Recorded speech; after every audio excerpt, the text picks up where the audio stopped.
And I think we are live. So let's copy that link and send it over to the Chabura. Cool. All right, Rabbi Say, we're going to skip slightly ahead simply because we've had a 2-week break, but overwhelmingly what we've been discussing up until this point in time has been the world of Pekida, which is the awakening of Geulah, the world of Mashiach ben Yosef. And like we discussed a little bit around Purim time, the world of Mordechai and Esther is also the world of Pekida, the world of the natural return of the Jewish people to Eretz Yisrael, the world of the reawakening of the Jewish people to not be stuck in Galus. The two fundamental aspects of the Pekida that we have discussed is, Aleph, that life gets slightly better for the Jewish people. Like, no longer are we wallowing in like total sadness, destruction, and like the world kind of stepping on our heads. That begins to change. We are reawakened. The world as a whole is not consciously reawakened, but there are things that are happening, right? We feel that the sensitive people, sensitive Jews, not even all Jews, but sensitive Jews feel that there's something massive changing in the world, but it echoes strongly in the heart and soul of every Jew. And the world as a whole begins to like hum with this kind of reawakened frequency where things start moving, happening, shaking. Things are changing in the world. This is as a result of HaKadosh Baruch Hu inspiring like this flash of lightning from the world of Chachma, meaning Tiferes, that beautiful, grand, magnificent, harmonious idea of all things coming together, which is Zechira, that's the eventual goal, is not realized. But drawn from that is this awakening. It's almost short-circuiting of like, we're this isn't the way we want to live. Let's do something else. And this happens, as we've noted, to people on an individual level and the nation as a whole. But while the Galus begins to lose its pain, its sting, it's still very much there, which is largely where we're holding right now. We're holding in the world where the Pekida has been pulsing, if you will.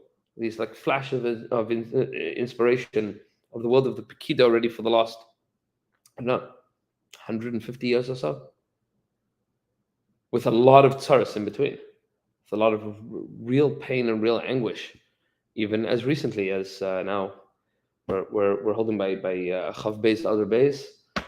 It's been 6 months. 6 months since October 7th. Like, it's been rough. Like, that's the Pekida is happening. We feel we have an army, we have a country, we have a land, we have but at the same time, we also have a lot of pain and a lot of tsaros. And Baruch Hashem, I think I saw that the Jewish people in the last 6 months have given like some multiples of billions of dollars to Israel. Meaning, American Jewry has given a lot of money, Baruch Hashem. That's Pekida. We have the financial capacity as a nation to do amazing things with financial resources. And of course, we have an army and we have a government, but it's not simple. None of it's simple. Like, none of it is glatt. So the Galus is less, but the Geulah is not there. It's not yet there, right? This is, like the Ramchal's explained to us, this is like that period of time in Mitzrayim where the slavery has ceased, but we're still in Mitzrayim. We haven't left Egypt. There might be makos happening, but like we're still slaves. We're not enslaved in that sense, but we're not free either. It's like somewhere in between. We're somewhere in between. And the truth is, to a certain extent, the Ramban writes, and this is a very important Ramban to know, so we're going to see it inside, because we just finished Sefer Shmos. But the Hakdama to the Ramban is essential to know here. Wherever my Ramban just went. Here we go.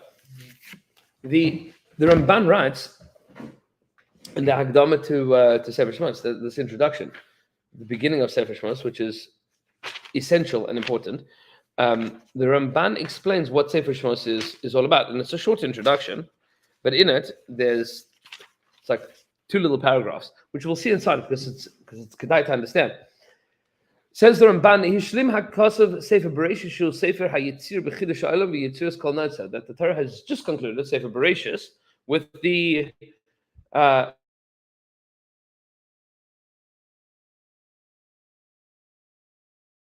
of all the happenings, the events of the Avos, Avram, Yitzchak, and Yaakov. Shehem Ki'inyan Yitzir Lazaram. It's a very important and beautiful language. Shehem Ki'inyan Yitzir Lazaram. The events of the Avos are Ki'inyan, like the matter of the formation of their children, of their future generations. This is what the Ramban explains in many places, with a lot of different levels of understanding to delve into here. Maaseh Avos Simon Banim, that which happens to the Avos is a siman, is a sign of that which is happening to the Banim. So if you trace through Sefer Bereshis, you see a lot of things happen to the Avos, and those things echo throughout Jewish history. So for example, the Gemara says, the Midrashim say, that when Yaakov Avinu goes to deal with his brother Esav, so he prepares himself in three ways. When he's encountering Esav, he prepares himself militarily, and he separates his camp, make sure if this camp gets attacked, that camp can flee. There's a military response, a security response. He prepares himself politically. He sends a bribe, a gift to his brother Esav. And he also prepares himself emotionally, spiritually, religiously by davening to Hashem. So those three responses, Chazal say, are the three ways that Jews deal with non-Jews for the rest of time, specifically Esav. That is how we deal with Esav. Three ways. We are always ensuring that we have a military response, that we have a political response, and that we have a religious, spiritual response. Right? Definitely try to bribe them as much as we can. Correct. That's the political response. By the way, that political response in America, we're doing, I think, a decent job. Right? Meaning the involvement of Jews in the American government, taking care of the needs of the Jewish people, something that we've probably done better here than most countries, most of our history. Like, it's not helping much with like the Amalek that wants to murder us in Gaza. But in terms of the United States of America, like, there's what to talk about. I mean, we've done a decent job of how to manage this. But the Gemara says, this is Medrash that might be both places. But the Medrash Rabbah at the very least says that when the Tanaim would go to Rome to go, intercede on behalf of the Jewish people, we're talking post Churban by Sheni, they were very careful to learn the parsha of Esav and Yaakov. They learned that parsha, and they learned it well, so that they could be ma'ayin, take very careful care to make sure to do what Yaakov did and to not deviate from the plan that Yaakov set up. At the end of the story of Yaakov and Esav says, by the way, maybe I'll accompany you. Maybe I'll accompany you to Eretz Yisrael before we take leave of each other. And Yaakov said, it's not going to work out.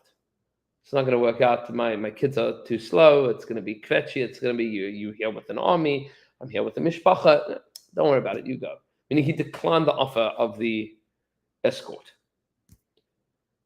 One of the Tanaim, Medrash says, didn't have a chance to fully learn. Didn't have a chance to fully learn the parsha of Yaakov and Esav. And when they offered him an escort at the end of his journey, the end of his, so he said, sure, I didn't want to turn them down. And Lo Naim, he didn't want to turn them down. So he said, okay. Says the Gemara that by the time they had gotten out of Rome, they had already robbed him of all of his stuff, and they had taken away all of his political prestige. I mean, what Yaakov set up for us, that's Maaseh Avos Simon Banim, means that what the Avos set up for us, we hold stark to. Sfarim explained that the story of the Jewish people being imprisoned in Egypt and being freed from Egypt was already set up by Avram and Sarah. Because Avram and Sarah go down to Mitzrayim, and Sarah is abducted, and HaKadosh Baruch Hu and Avram get her out. That's the story of being taken captive in Mitzrayim and getting taken out from there, which is also the world of Geulah and Geulah, Dafka in Mitzrayim. No. Now it happens to be that story also happens, not just in Mitzrayim, but it happens in Gaza. It happens in Grar. That's where Abimelech is, right? It's happened already. Meaning, Masa of Sim Labanim says the Ramban. Everything that happens in Bereshis is telling. Whether Rastav would say it to us, he says the Torah is not. People said the Torah is not a history book. He says it is a history book. It just doesn't tell the history of the past. It tells the history of the future. Right? That's Masav of Sim Labanim. It tells you what's going to be happening. How to look at this world in the context of everything else. So he says, Mipnei shekol mikrehem tziyurei dvarim. Everything that happened to others is a tziyur, is a diagram, is an example. Right. Lirmoz, to hint at, ulehodia, to inform, kol asid lavo bahem. All the future that's going to happen with that. What happened to the others happens forever. That's a permanent, indelible reality. Like that now happens forever. By the way, you see the story of, and this is Avad and Avad through the Gra writes of this in the 11th paragraph of Shlema, that the problems that we have with Esav and Yishmael, the problems that we have with Esav and Yishmael until the end of time. That starts in Bereshis. The challenges that we have with Jews fighting other Jews, of Yosef and his brothers. There's a problem with Jews fighting each other, Yosef and his brothers, for all generations. Meaning we have to be metaking that. That's part of who we are, and we have to work on that. It's not over. It's still current. It's still current events, and we're still working on it. It says, "Va'achrei shehishlim hayetzira," and after the formation, meaning the basic formation is created, he's still Sefer Acher. Now begins a new book. Binyan ha'maiseh haba min haramaz mahim. The activities, the actions that happen as a result of this groundwork being laid. So Sefer Bereshis is the groundwork. Sefer Shmos is what is growing from these seeds that were planted. It says, "V'nisyachet Sefer ve'ele Shmos b'inyan ha'golos harishon hanigzar beferish," and Shmos is the story of the first golos that was decreed, was explicitly decreed. Hashem says to Avram, "Ger yezarcha b'eretz l'olam." Your children are going to be strangers in a strange land. This is the story of the Golos Harishon uva Geulah mimenu, and the redemption from it. V'lachein chazar v'hischil b'shmos yerdei mitzrayim misparam, and that's why Shmos begins with these are the names of the people that came down. Who are they? What are their details? What are their numbers? Afal pi shekvar nichtav zeh ba'avur ki yiridasam sham hu reishis hagolos ki mi'as uchal. Even though at the end of Sefer Bereshis, the end of Vayichi, we already know all the names of everybody that's in Mitzrayim. We've done that already. Why start Shmos with all of their names again? Because this is the story of what happens to these seeds that were planted. That's now going to grow. The question is as follows. When does this Golos end? The Golos of Mitzrayim. When does that Golos end? How this is saying is it hasn't ended. Well, that specific Golos does end. Meaning the notion of Golos and Geulah hasn't ended as a whole. That's what he says, the Golos Harishon, the first Golos. He says, the Geulah mimenu, and the Geulah from it. So we know when the Golos started. The Golos starts when they go down to Mitzrayim. The slavery starts when all the brothers have died, right? By the third generation. Yaakov, sons, and then by the third generation, once all of them have died, so now the slavery begins.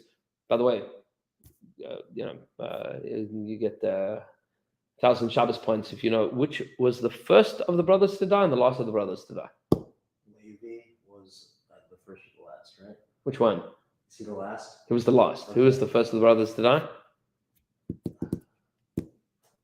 Just be a guess. Yosef. Yeah, I was going to say Yosef was the first of the brothers to die. So Chazal say, why was he the first of the brothers to die? They all had a chance to something from them that they would know. He had public office. Takes it out of you. Oh. Rabbi Joe. No. Chazal say. No. Chazal say that he had, It goes to show he that, told a lot of Tzorchei Tzibur. second in command saved Egypt from famine, and 2 generations later they enslaved his people. 100%. That's something I'm So the thinking about. question is when is the actual redemption from Egypt? Right. I would say the answer. But by Yam Suf, we're redeemed from Egypt, but we are not in Eretz Yisrael. No, but that So was like Yeshua? I was crossing the line of like So, the Egypt. I'm saying after. Right. The Egyptians are now. And then what Yeah. about the So the Moshe? Yeshua, Before that. or David or Solomon? Maybe it's like Maybe. maybe it's a band. Is it after that or before that? before that, So it's in the. it's in Sefer Shmos. The so it's- Geulah it's is the Sefer beginning of the Shmos. Torah. What? So Har Sinai. Oh. You would think Har Sinai, but the Ramban does not say that. And I only guess this. Hmm? And during Eretz Yisrael? Nope, they didn't get to Eretz Yisrael. In fact, the rest of the Torah we don't get to Why Eretz not the Yisrael. first Makkah? So when is the Geulah? Oh, Yeah. Is it before Yom Suf? After Yam Suf. It's after Yom Suf, but is it before the Torah? Let's see. Says the Ramban as follows. Not says- many guesses I left. already guessed it, but he wants to. Not many guesses left. So take a look. Says the Ramban, V'hinei hagolus einenu nishlam. In theory, says the golus would not be completed ad shuvam el mekomam ve'el malas avosam yeshuvu, until they've returned to their place and to the status of their ancestors, meaning until the Jewish people are geographically and spiritually redeemed, meaning that is raising themselves up from being slaves to the level of the children of Avraham, Yitzchak, and Yaakov in Eretz Yisrael. That's what the Geulah should by rights be. He says, however, it happens earlier. And this is an interesting and important nakuda to understand here. It says, when we left Egypt, even though we were no longer slaves,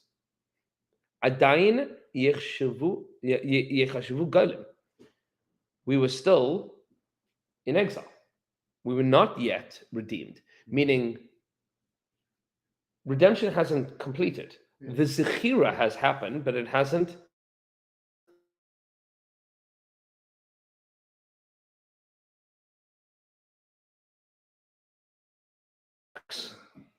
But the Zechira from the beginning of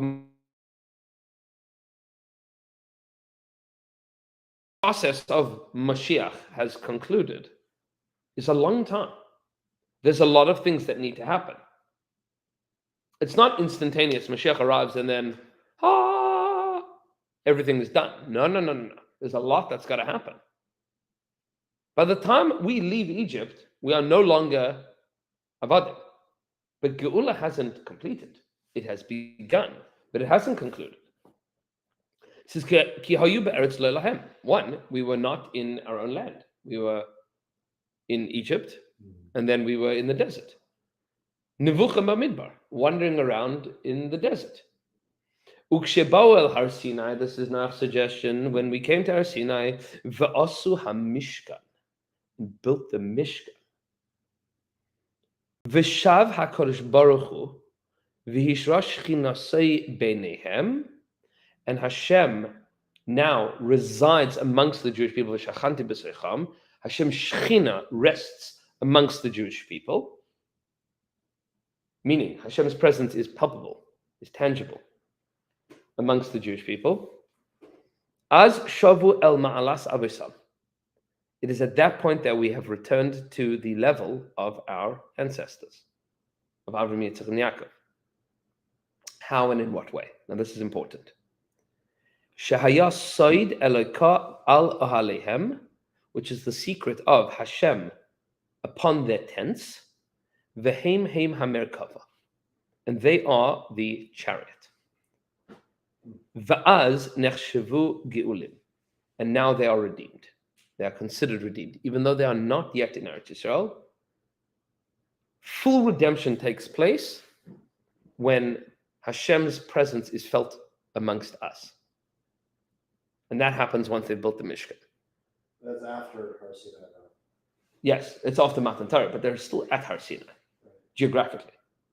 The place that they're at when they build the Mishkan is Har Sinai. But it seems like geographically it doesn't even really matter. Where. Correct. Right. It's more of the Meaning, at this point in time, they are Geulim. They are building a mission. completely, they're completely Make redeemed. yourself a chariot, make yourself a vessel for Hashem. That's what redemption. Right. So what exactly does it mean to be the Merkava, to be the chariot of Hashem? So this Navi Yechezkel describes in great detail, right?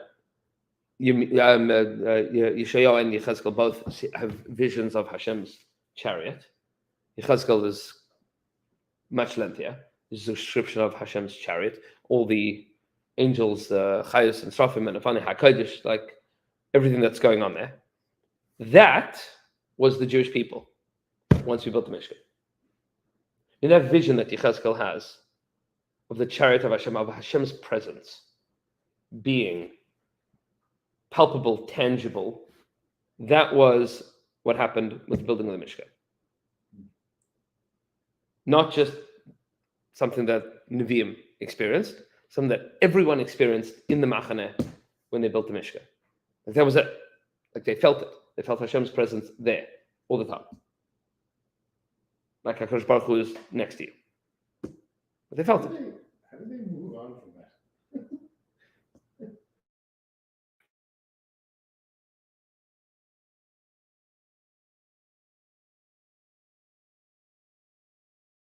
We're staying here. So there's, by the way, there's, It's like a beautiful, perfect bubble. yes, the best mashal to give to the Midbar, the Jewish people in the Midbar, is a baby in utero. Everything is taken care of for you, right? Wow. Your clothes are laundered by the Anania covered. Your shoes grow along with you. Snakes and scorpions are shot out by the Aaron and by the Anonim. No enemies can penetrate. And you're being taught Torah by Moshe Rabbeinu, it's Malach Hashem. Like it was, we were in utero for 40 years. The point is that you need to come out from there. Yeah. Because to feel Hashem's presence when everything is taken care of for you, that's not called dir b'tachtana. They celebrate Pesach. Only on year number 2. Year number 1 was in Mitzrayim. Right. Year number 2 was in the Midbar. But I'm saying, did they? Thereafter, no. No, they didn't do like a Seder. They did. Like Korban Pesach. It was like a big deal. Yes. This is the anniversary of when we were free. Yes. Interesting. But thereafter they didn't. After year 2. After year 2 until they came to Eretz Yisrael. Until they came to us. Right. That year 2 was the story of Pesach Sheni, where people came and said, "We're tameh. How come we can't offer Korban Pesach?" And then Hashem says, "They'll have Pesach Sheni," which please God we'll talk about a little bit. Shabbos HaGadol. There's a lot to say on Pesach Sheni, but just so that you know, there's a fascinating debate. It's machlokes. Might be machlokes Babli Yerushalmi. To Des in Yerushalmi, to Sefta, there's if Mashiach comes between Pesach Rishon and Pesach Sheni, does everybody bring Korban Pesach Sheni? Mashiach will tell us. Or Eliyahu Navi will tell us. No. It's not a takeout. It's not even. Eliyahu Navi doesn't get to Pascha based on being a Navi. That's the law by Shemaim. What? So I would say yeah. If it's between Pesach. So this But that's the whole point of Pesach Sheni. It's a makeup. for the whole people, or only for people that missed the first one? What if there wasn't a first one? It would But have there was- technically miss it because it wasn't. We were Right, not so that's a obligated shame. at that time. That's Or maybe we are obligated, but we're I'm bonus. sure there's a posek. Yeah, Is So- Mashiach going to be the posek? Because he'll be Melech, right? He'll be king. yeah. So he'll be able to posek. Well, he on a basin, Right. Is it right? We're going to have Baba Sanhedrin. yeah. Yeah, you have to So- figure it out. It's gonna be I'm fun. very excited about It's gonna be fun, man. it. gonna be- You'll do all the marketing. It's gonna be Levitic. He's gonna have a different member on his podcast every week. That's right. We're sitting here today with Melech Mashiach. Tell your story. What we've got into your Right. life. What are the signs and wonders? That's it. Says the Ramban. He says, "V'lachein nishlam sefer hazeh behashlimo inyan hamishkan." Sefer Shmos is the story of Geulah and Geulah, The Geulah is the building of the Mishkan. It says, "V'yos kvod Hashem alei osei tamid," and Hashem's presence fills it always, totally and always. That's the Mishkan. That's Geulah. But you see, from leaving Mitzrayim until building the Mishkan, there's a lot of stuff that happens. And Geulah hasn't completed yet. There's still so much happening. And then there's like the next level of Geulah, which is still Geulah, but the next level of it is entering into Eretz Yisrael and all the stories and setbacks that happen there, and returning back to a level of Pekida and Zechira back and forth. But Bepashtus, the world of Zechira is already happening, leaving Mitzrayim. Already by the Makos, there's Zechira. By Moshe Rabbeinu coming and saying, "Hey, we're going to get you out of here." That's Pekida, Pakoid Yivkoid, Elokim Eschem. Like the pasuk says that when Moshe Rabbeinu first arrives, the Jewish people, what does he say to them? He says, just at the end of right after the snare, Moshe Rabbeinu shows up. He gathers everybody. Vayyamein ha'am, the people believed, vayishma'u, and they heard, ki pakoid Hashem es b'nei Yisrael, that Hashem has pakoid, he's remembered them. That's the Pekida. V'chira'ah es enyam, he's seen their suffering, vayishtachavu, they bowed down, they prostrated themselves, meaning they, Baruch Hashem. What happens right after this? The slavery gets harder. Right? And then Moshe Rabbeinu and Aaron and Cohen are having this big debate with Paro. It's got to happen that this Pekida. And then the Zechira begins to happen. Signs, wonders, things beyond any rational control. We have no idea why is this happening, how is this happening, but they're still slaves. They're still slaves. So finally they're free, but the Geulah hasn't completed. Because we haven't yet returned to Shechina beinenu. The Shechina is not palpable and felt amongst us. It's still, the Shechina is still in Galus. Hashem's presence is still exalted. It's not palpable. We don't feel Hashem in the world. It's not something that you can zekeli vanveo, like point and say, here's the Rebbeinu Shalom in my life. They felt that at Yam Suf, and then that disappears. And we felt it again in Har Sinai, and then that disappears. Until finally, when Klal builds a Mishkan, now we feel Hashem's presence in our midst, and they've returned to Malas Avesom. Yeah. According to this logic, we have to build a Mishkan for the Beis Hamikdash. We're following this chain of thought. Maybe we built the Beis Hamikdash. Or the Mishkan. Saying temporarily. It might well be that in Smachlokas, whether we build the Beis Hamikdash and then Mashiach comes, or Mashiach comes and builds the Beis Hamikdash. Right, but in that scenario, there's still a Mishkan and then a Beis Hamikdash. Right, so Mishkan we're not going to have again because we don't need a temporary structure. It was temporary to get the permanent, and then we lost the permanent, so now we get the permanent back. Right. I mean, we don't need to build a tent. To go up the level. It's like as a way to slow down the level. Right. Order, because also we're already somewhat in Israel. Yeah. Yeah. Yes. And that's part and parcel of many of these Chalakim of Geulah. Yeah, that's easy. I mean, we're not sovereign. Not entirely, no. Meaning, if we decided that we wanted to build the Beis Hamikdash, that would not go over well. Well, I have so little faith in Hashem. Probably could Right. do it. What? Maybe our testers should just do that. And have faith in God. And they'll Yeah, so Pashtus is that just take it by force. What are they gonna do? so this is the curiosity. Live on YouTube. In theory, I would imagine that there would be a lot more halachic pursuit of building the Beis Hamikdash, were it to be that we could resolve some of the enormous halachic quandaries and challenges that we have with building the Beis Hamikdash. What do you mean? What are The first problem that we have with building the Beis Hamikdash is where. Where, right? Yeah. Meaning we know that it's somewhere on. Well, if we all go to Har Bayit and all get as many Jews there as possible, and we all pray to God at the same time, Won't we just get the answers? I don't know. Is that how it works? It might. Maybe. You've been listening to the Christians too much now.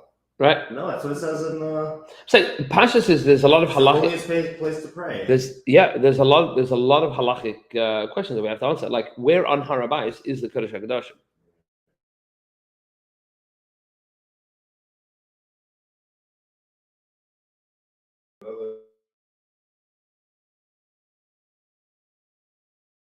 It's not by We the have all the measurements. We know where it's called the kotel is. Well, in So why theory- can't we just figure it out? well, because here's the problem: is that we know that Temple Mount is a mountain. Herod came along and made a big box around it, and filled it in with arches and sand and stuff, and that is called Temple Mount, Mhm. right? Temple Mount and Har HaBayis are not the same thing halachically. Temple Mount is the structure that Herod built around Har HaBayis. So it's not.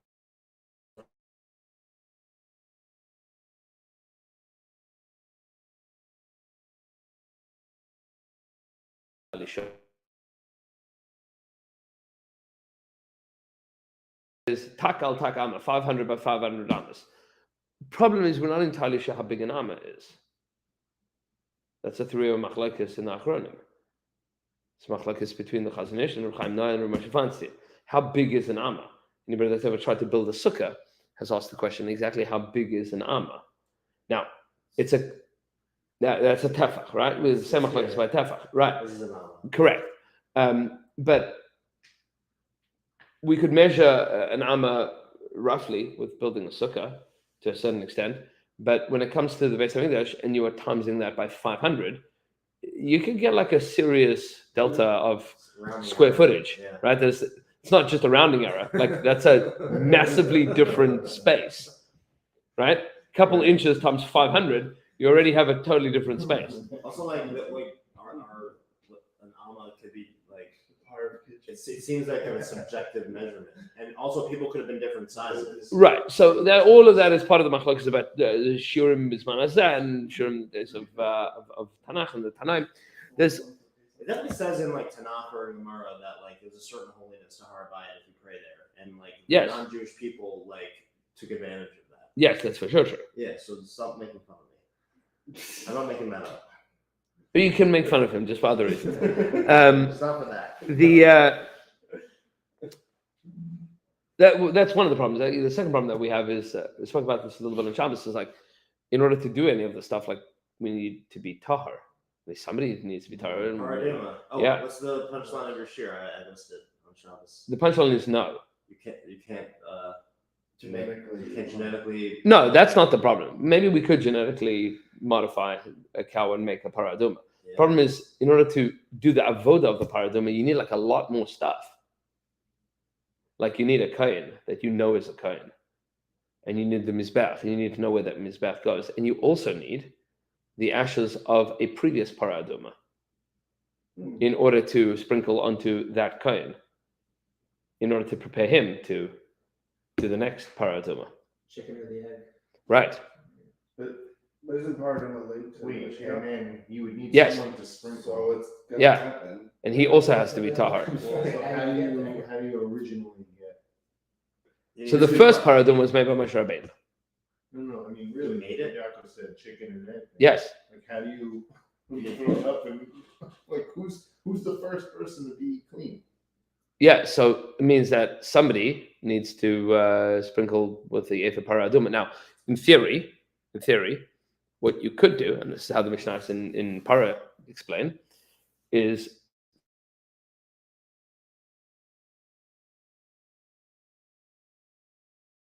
would to live at the top of a mountain, separated from all tumah, and raise Kohanim, separate from all tumah, and they were born without any tumah, never encountering any tumah. And like, those are the Kohanim that would be involved in the surface of para, in the avodah of the para. I mean, it's a generational activity. How Yeah. old does a coin have to be to do it? It's also Shad. It's debates in Rishonim and What's the Achronim. range? Either bar mitzvah, or maybe in order to do the avodah, one would need to be 20 or 30.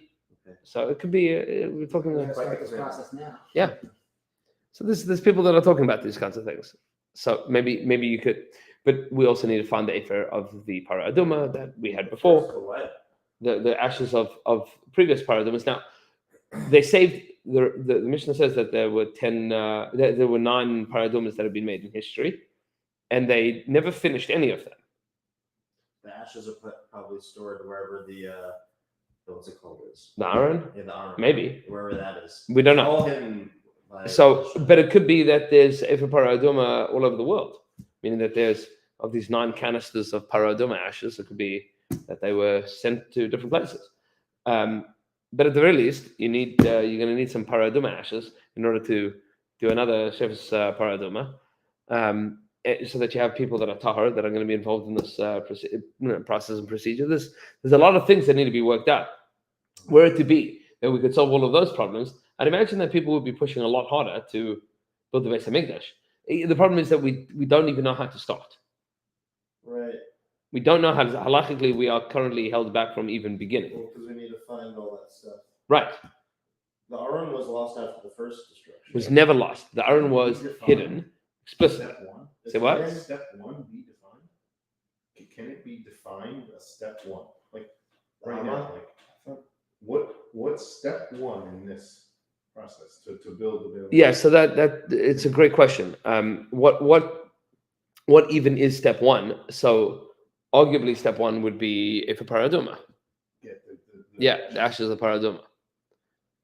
Maybe we get some headroom first.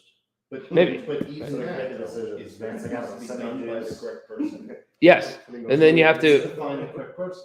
And who's you to find? Not you. Correct. I'm saying, well, so you need to find what's called it's a big shaila in Paiskim, whether you need a kohen that is miyuchas, meaning today a kohen is a kohen because he says he's a kohen, right? Because his father said he was a kohen, because his father said he was a kohen. That's right. So it is relied upon. We do rely upon it. So that's called a kohen bechazaki. He has a status quo of being a kohen. But arguably, in order to serve in the Beit Hamikdash, one would need a kohen miyuchas, somebody that can actually prove the lineage. Now, I don't know. Maybe we'll use DNA evidence for that. What about Eliyahu Navi? Isn't he gonna tell everyone? So Eliyahu Navi will tell people. He'll be able to tell people what the yichus is. I'll be like, you're descended from Aaron. Right. So Like what tribe you're from? yeah, Eliyahu Navi is going to place everybody. So that's the Gemara says. Eliyahu Navi is going to tell everybody where they come from. But I mean, he's not going to paskin where you come from. He's just going to tell you where you come from. Reveal the truth. Right. That's all. That's his whole job in this is tell people what's going to be going on. How long is he gonna be here for? Eliyahu Navi, Yeah. ostensibly forever. Okay. I don't know where he's going. Is he the first step? Maybe. Yeah, that's the first step. Right. I mean, the point is like, where do we begin? We don't know. We don't know where the. Maybe he'll tell. So this is part of. This is important to know that this is part and parcel of the nature of Geulah, is in that the way that the Maharal and the Ramchal as well, but define Geulah is that thing that is beyond your capacity to imagine how it's going to happen, and that's true of every area of Geulah, personal and national and universal. I mean, if you would have told a Jew in Auschwitz that in a decade's time you will be living in your own home in Eretz Yisrael in a Jewish state, and you said to him, describe the steps from here to there. What's the first step? What would he say to you? He'd say to you, you're out of your mind. And sadly, the inverse. Correct. 10 years before. that Right. Holocaust, if you ask someone and you told it's the same. Right. That is the way. You can't see it. It is beyond our capacity to see these things. This is true in personal Geulah as well. Somebody is dating for a decade and not getting a shidduch. Meaning nothing. I have a friend that dated, I think, 200 plus girls. Just date after date after date, just nothing clicked, nothing. And he kept the point. He said, where am I going to find the girl that I want to marry and she wants to marry me? Like, where's that going to come from? And all of a sudden, then he met the girl and it worked. Like, Right. meaning from where? Like, where does that? Step one of that, Right. Like, how am I going to build a family? Like, where am I finding the girl that I want to marry? She wants to marry me, and like, we're going to build the same kind of family. Where's that coming from? That's Geulah. It is impossible for you to see. Mhm. To the same extent, this is a simple one. Just explains from the Gemara. The Gemara says that the kasha mezunaisav shel adam k'kriyas yamsuf. That parnasa is just as difficult as kriyas yamsuf. Says, I mean, what's difficult about kriyas yamsuf if you're God? Splitting the sea is not hard if you're God. So this is not. If you would have asked a Jew standing by Yamsuf, how's this going to work out? Can you imagine you had never heard about Kriyas Yamsuf? You'd never heard about seas splitting. And you said to a Jew standing by Kriyas Yamsuf, hey, how do you think this is going to work? And somebody would be like, yeah, I think God's going to split the sea. You would have told him, it's colorful, it's creative. Okay. Let me go back to Like, that. you look at this Right. in the opposite way. You know the things that we talk about when you just have to experience it? Yeah. Marriage, kids, Yes. that moment of marriage, how that must have some element of redemption. Yes. And I was thinking, I was like, wow, and then you wear the white, Yes. it's really Yes. a redemption thing there. Yes. And then also with birth for sure. Yes. And children. Yes. And all those things, you really cannot, absolutely cannot. I mean, step one, you know, The core of all of this, and this is you said that the Ramchal is going to say, and this is kedai for us to understand as a whole. And we're just going to see a one-liner here We'll go back to the text. for one line. For one line. Don't get too nervous. Don't get too nervous. I don't know. Very risky. So he says, "V'od pula acheres nimtza lepekida." We'll skip it. We'll skip ahead just for one point here.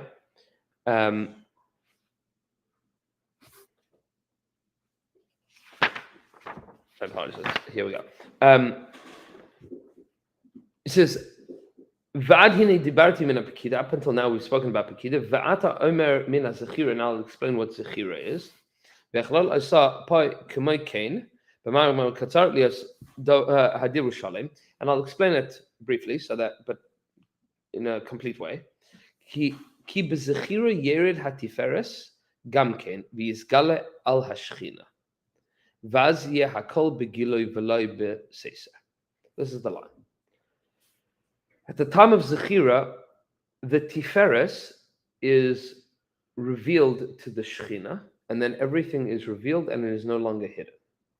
Means that idea of harmony and unity, of Tiferes, of Chesed and Gevura and Netzach Chod, Yesod Malchus, all centering around this idea called Tiferes, which is harmony and beauty and the resolution of conflicting opposites. All of that reveals itself in the world of Shechina, meaning practically. That's what happens under a chuppah, right? Is you have two people that came from different places that are being unified in one goal and one dream, one ideal, to now be the same. Building something unified together, where the sum is greater than, the whole is greater than the sum of its parts. Now we're something bigger. Now there's something greater, and it's present. It's revealed. It's not hidden anymore. It's not this is my dream and this is your dream. Now it's actualized. It's realized. It's experienced. The same thing happens at birth, right? All of the things that were hidden now become revealed. All of the potential that was there is now expressed, is now experienced, is now accessible. all of that is the same pieces of this idea. So yes, you are correct that all of this is that experience of revelation of that which was previously hidden and abstractly palpable, but not tangibly palpable. Like you can connect to the ideas of it, and you can philosophize about it and theorize about it, but it's not in the open. When a chassan and kala stand under the chuppah, then it's not the seser anymore. It's not hidden. It's begillah. Now the whole world is now witness to this union taking place. La halacha, by the way, la halacha, you need edim under the chuppah. What do the witnesses do under the chuppah?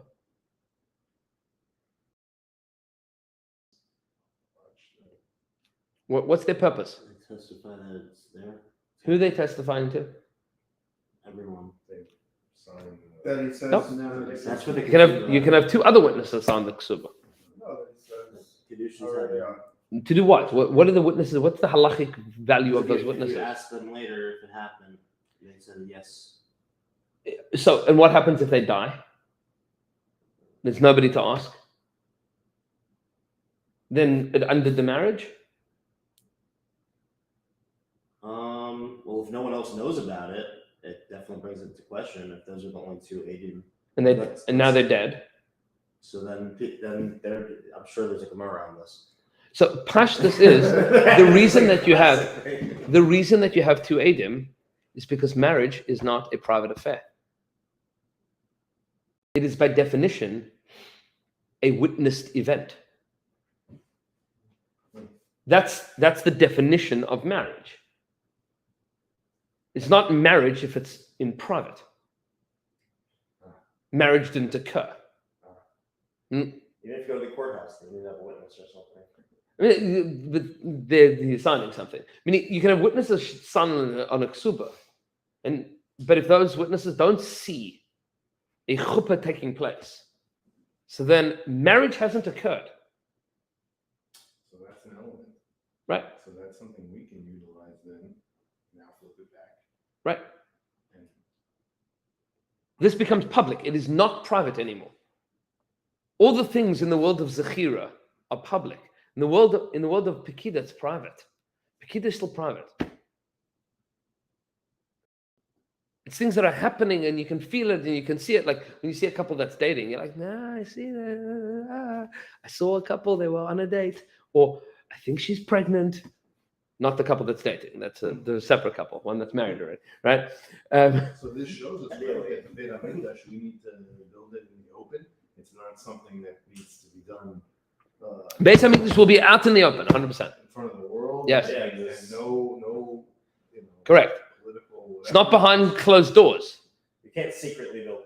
Correct. It will be Here one day. that world of Beis HaMikdash will be Geulah. Will be Geulah, right? Like the Haggadah says, "B'moira gadol zu Geulah shechin." It's the revelation of Hashem's presence. It's there. You feel it. It's palpable. It's not hidden anymore. This is what changes. Is that whole idea, that ideology becomes visible, relevant. Like you can touch it, taste it, feel it, point it out to a friend. An overnight success.